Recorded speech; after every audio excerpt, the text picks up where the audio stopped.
O ovo é um dos alimentos mais nutritivos que a natureza oferece e contém quase todos os nutrientes essenciais para o nosso corpo. Em apenas 70 calorias, ele é uma fonte de 13 vitaminas essenciais e uma variedade de minerais. Não é à toa que, devido às suas inúmeras qualidades, se tornou um dos alimentos mais queridos em todo o mundo. Esse crescente reconhecimento resultou em um aumento significativo na produção dos últimos 10 anos. Com isso, também vem uma maior exigência por segurança alimentar. Os consumidores estão cada vez mais atentos à qualidade dos produtos que consomem, e isso, naturalmente, levou à evolução de toda a cadeia produtiva. Porém, com esse aumento, surgem também os ovos que não atendem aos padrões de venda. E o que acontece com esses ovos exatamente? É sobre esse processo que vamos falar hoje, então vamos nessa.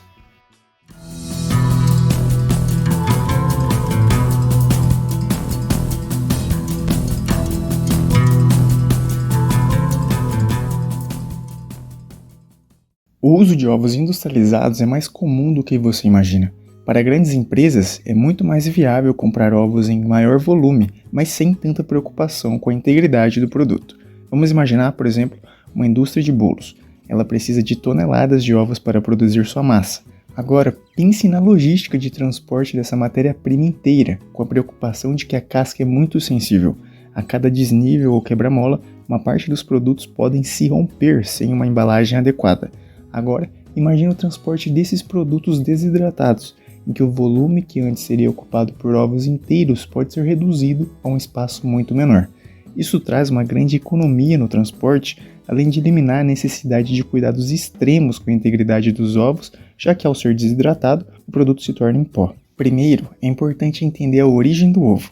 E, como você já sabe, ele vem de aves, principalmente frango, que são grande parte de granjas. Os produtos inteiros, sem qualquer deformidade, são destinados ao mercado interno e externo, enquanto os ovos menores ou com pequenas trincas, que não atendem aos padrões de comercialização para o consumo direto, são direcionados para a industrialização. Esse processo garante que todos os ovos sejam aproveitados de maneira eficiente, seja para o consumo fresco ou para a produção de diversos produtos alimentícios. É importante ressaltar que o mapa legisla sobre quais ovos são elegíveis para entrar na linha de processamento. Por essa legislação, ovos sujos com casca trincada não podem ser aproveitados, assim como ovos trincados com membrana rompida. Também os ovos férteis dos estabelecimentos de reprodução. Aqueles que não entraram na máquina de incubação devem ser encaminhados exclusivamente para a industrialização. Tão importante quanto a idade e qualidade físico-química da matéria-prima é a qualidade microbiológica. Por ser um alimento rico nutricionalmente, é um excelente meio de cultura para bactérias, especialmente salmonelas. Os ovos podem ser contaminados já na sua formação dentro da ave. Assim, recomenda-se que as granjas sempre mantenham atualizados seus programas de controle para esse patógeno, sendo recomendada a vacinação como ferramenta mais eficaz na manutenção do status sanitário do plantel. Ovos que chegarem contaminados até a indústria podem contaminar todo o lote de ovo líquido cru, e se houver falha posterior na limpeza ou pasteurização, pode haver, em toda a linha de processamento, formação de biofilme e contaminação cruzada de lotes subsequentes. Assim, o programa de monitoria que contempla as análises da matéria-prima é fundamental e um importante indicador dos cuidados que deverão ser tomados no processo. Pela legislação brasileira, a lavagem é a etapa destinada à higienização dos ovos, sendo obrigatória os que se apresentam sujos não trincados. Ela é realizada dispondo os ovos em esteiras rolantes, os quais passarão por chuveiros para aspersão de água, com no máximo 50 ppm. Uma concentração acima desse valor pode causar esverdeamento da casca. A temperatura deve ser até 10 graus Celsius acima da temperatura do ovo. Em temperaturas superiores ocorre a expansão do conteúdo externo, podendo haver o trincamento da casca. E abaixo de 30 graus existe a contração do conteúdo interno, podendo ocorrer a aspiração de água através dos poros. Depois, os mesmos são secos com ar forçado. A ovoscopia e classificação são etapas destinadas à avaliação e à separação dos ovos por categoria e por peso. Isso revela a condição da casca, bem como seu aspecto interno através de um foco de luz incidente sobre os ovos em movimento de rotação, mantendo-os em um local escuro para perfeita visualização. Esta etapa é realizada em câmara, sendo eliminadas as unidades fora do padrão aceitável como manchas de sangue ou carne, embrião, gema rompida, casca trincada ou quebrada, ovos sem transparência, ou seja, é a etapa que tem por objetivo retirar os ovos impróprios. Com a matéria-prima selecionada, ocorre a quebra, que é basicamente o processo de separação das cascas e seu conteúdo interno. Depois, é importante que o ovo líquido cru passe por filtro sob pressão. O objetivo dessa etapa é a retirada de chalasas, membranas vitelinas e também eventuais resíduos de casca que possam ter caído no tanque. Em seguida, a matéria-prima segue para os tanques de retenção, que devem possuir agitadores com temperaturas de 2 a 5 graus Celsius. Nesses receptáculos ocorre, se necessário, a adição de aditivos como preservador de cor ou os que impedem a absorção de umidade. Esse resfriamento tem como objetivo evitar a proliferação de bactérias, que deixam de se multiplicar em condições desfavoráveis, fazendo com que o produto possa ser armazenado por até 72 horas sem perder sua qualidade. Então, são destinadas para a etapa mais importante, considerado o coração da indústria de ovos, a pasteurização. É neste processo que se garante a qualidade microbiana, onde há uma combinação de tempo e temperatura. As salmonelas estão entre os agentes patógenos mais exigentes em relação a esses parâmetros. A legislação pede que use por volta de 60 graus Celsius por 2 minutos e meio. Esse binômio também deve estar em equilíbrio com o tipo de produto que será submetido. Sabe-se, por exemplo, que a clara é rica em proteínas, e assim,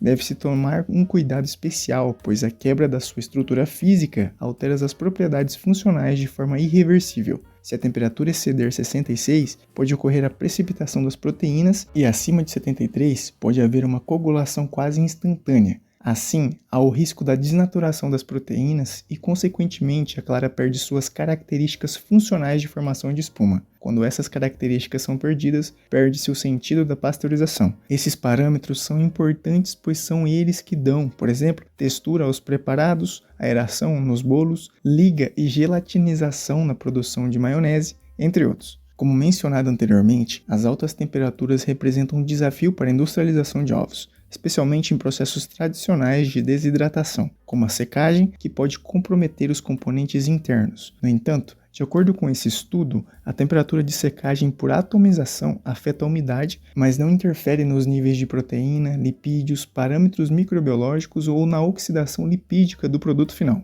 Neste processo, o ovo líquido é bombeado para o atomizador, onde é transformado em pequenas gotículas por discos rotativos ou bicos de distribuição. Essas gotículas aumentam a área de superfície do líquido, que é exposto a uma corrente de ar quente de 160 e 150 graus Celsius no artigo, promovendo uma rápida evaporação da água em questão de segundos, o que reduz os danos térmicos às proteínas. As partículas secas são então separadas do ar por ciclones ou filtros, enquanto o ar úmido é eliminado pelo sistema de exaustão. Mas ainda, esse processo pode ocorrer de várias formas, como a liofilização, que inicialmente o produto é congelado a temperaturas muito baixas. Durante essa fase, a água presente no ovo solidifica, formando cristais de gelo. Após, são colocados em uma câmara de vácuo, onde a pressão é reduzida e isso permite que o gelo sublima se transforme diretamente de sólido para vapor sem passar pela fase líquida. Durante esse estágio, a maior parte da água é removida, geralmente 90 a 95% da umidade total. Na fase final, a temperatura é ligeiramente aumentada para remover qualquer resíduo de água remanescente, alcançando níveis de umidade muito baixos, em torno de 1 a 4%. Essa etapa garante que o produto esteja estável e tenha uma longa vida útil. Mas além desses dois métodos, existem outros por aí.